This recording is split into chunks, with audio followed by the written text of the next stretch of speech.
Mas há limites ou não? O limite já sei, desculpa, a pergunta era os limites. E a resposta é... Eu acho que o limite... Não há razão nenhuma para o limite ser diferente do limite da liberdade de expressão do discurso normal. Ou seja, se eu... Com uma ressalva, devo dizer. Os limites da liberdade de expressão normais são... Eu não posso apelar, por exemplo, à morte das pessoas.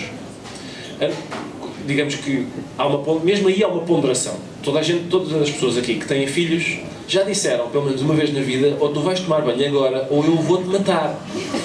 Mas isso não é uma ameaça de morte. A gente sabe que não é.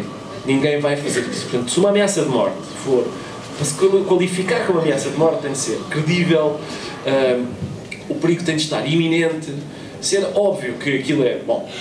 Portanto, isso é um dos limites à liberdade de expressão. Eu não posso ir para a televisão dizer: pois eu acho que os ciganos devem ser todos mortos e amanhã encontramos no Marquês de Pombal e vamos à caça de ciganos. Não posso dizer isso. Mas eu já disse na televisão: o cigano é um pouco que é todo ele para ir à beira.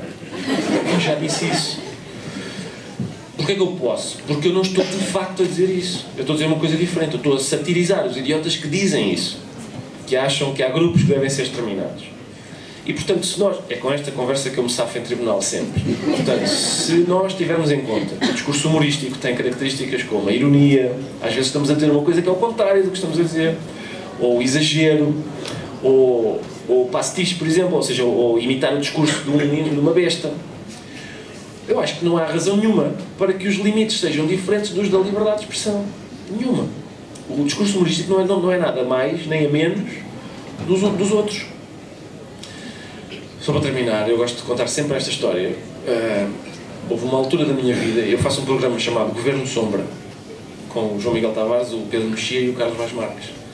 Houve uma altura da minha vida em que tanto o João Miguel Tavares como eu estávamos a ser processados por figuras da vida portuguesa. O João Miguel Tavares entrava no estúdio, todo importante, porque estava a ser processado por José Sócrates, primeiro-ministro de Portugal. E eu entrava a seguir cabisbaixo, porque estava a ser processado por Zezé Camarinha.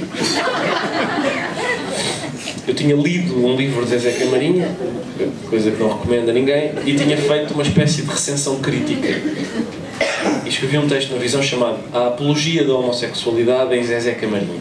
Porque ele insistia tanto que gostava de mulheres, que aquela insistência começava a tornar-se suspeita, pareceu-me. Então escrevi isso, a apologia da homossexualidade em Zezé Camarinha. Alguém foi dizer ao Zezé Camarinha o que é que a palavra apologia queria dizer. E pronto, está tudo estragado. E ele processou. Processa-me e tal, e vai para o Correio da Manhã fazer um escândalo. A primeira coisa que ele diz é: eu proponho, eu nunca disse nada, não é? Em público, como é evidente, mas a primeira coisa que ele disse foi, no Correio da Manhã, foi, eu acordo e vou às capas dos jornais e pronto, lá estou, capa do Correio da Manhã. Zezé Camarinha está magoado. Bom, e o que ele propunha era o seguinte: vamos os dois ao hospital para nos examinarem o ânus, era a proposta elegante de Zezé Camarinha, e ver qual de nós é que é homossexual. E eu acho uma estratégia estranha. Uma pessoa que imagina que eu lhe chamei homossexual e o primeiro impulso é dizer: eu quero ver o teu rabo.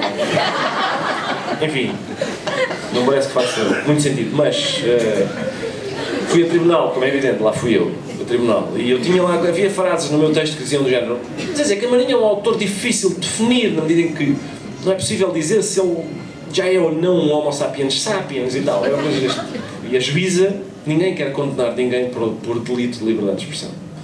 Então a juíza só me dava assistências para golo. Tinha assim a bola saltar à frente da baliza, só veio pum, lá para dentro. E então eram coisas, a juíza perguntava: portanto, aqui o senhor está a exagerar, não está? Eu estou, sim senhor. O senhor sabe que ele é um homo sapiens sapiens, não sabe? Eu sei sim, senhora doutora juíza. Mas não gostava de ter que ser eu a provar isso, porque acho que é difícil. A juíza disse assim: eu não vou pôr isso. É para não atrasar o processo. Mas, bom, é isso. E lá me safei. E é com esta conversa que eu me safo. Por isso se é boa para os juízes, eu acho que é boa para si. Está bem? Ficamos assim. Obrigado.